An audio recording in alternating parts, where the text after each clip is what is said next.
दोस्तों, chief justice of India mister Suryakant ji के against NALSAR university, national academy for legal studies and research university, इनके students द्वारा protest किया गया और इसे देखते हुए बीसीआई के अध्यक्ष मनन शर्मा द्वारा एक आदेश दिया गया जिसके तहत 2026 के जो पास आउट स्टूडेंट्स हैं जो अपनी एलएलबी पूरी कर चुके हैं उनका एनरोलमेंट करने से मना कर दिया गया। इस तरह का आदेश पारित किया गया।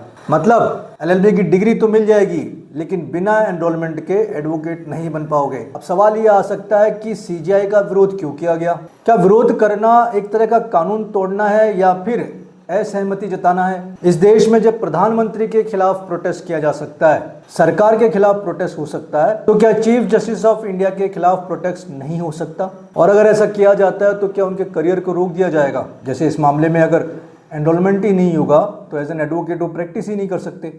आपको बता दें, बीसीआई ने ये अपना आदेश कुछ ही घंटों बाद वापस ले लिया।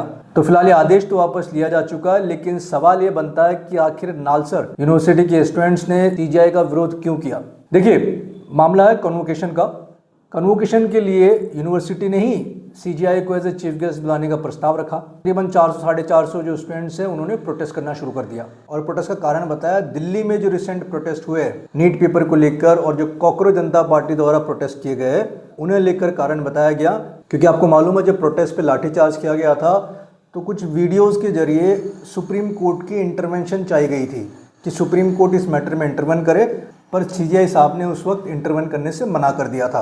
और आपने न्यूज़ में कई आर्टिकल्स पढ़े होंगे जहाँ पे बताया गया है कि जो स्टेटमेंट था कुछ इस तरह है कि please don't waste your time, फिर ये वीडियोस देखने में हम इंटरेस्टेड नहीं है। बस इसी बात को लेकर स्टूडेंट्स के कुछ हिस्से में नाराज़गी थी और विरोध का कारण भी यही बताया गया।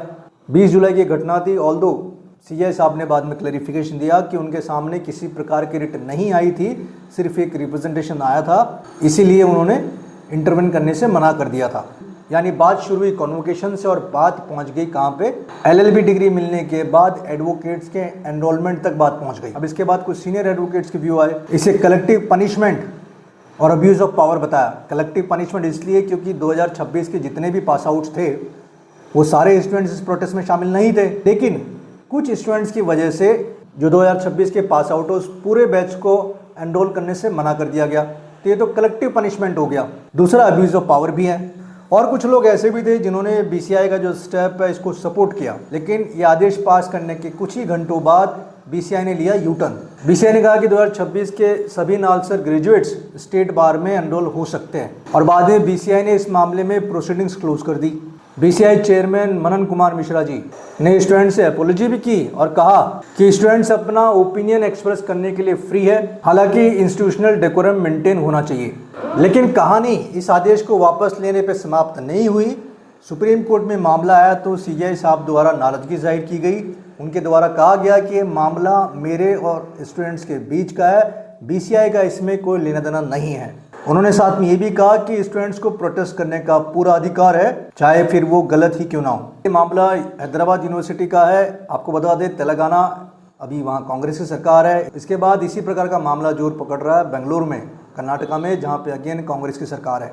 लेकिन ऐसा नहीं है। एबीवीपी द्वारा, जो कि स्टूडेंट विंग माना जाता है बीजेपी का, उनके द्वारा भी बीसीआई का जो फैसला था उसको क्रिटिसाइज किया गया है। तो फिलहाल इस मामले में बीसीआई ने अपनी प्रोसीडिंग्स तो बंद कर दी है, लेकिन अब सवाल सुप्रीम कोर्ट के सामने है, क्या बीसीआई ने शुरुआत में अपनी पावर की सीमा पार की थी? यही नालसर कंट्रोवर्सी का असली लीगल क्वेश्चन है। दोस्तों, इस मामले में आगे जो भी सूचना आएगी आपको अपडेट करते रहेंगे। चैनल पे नए हैं, सब्सक्राइब नहीं किया तो चैनल जरूर सब्सक्राइब कर लीजिएगा। फिर मिलेंगे अगले वीडियो में एक नई कानूनी जानकारी के साथ। नमस्कार।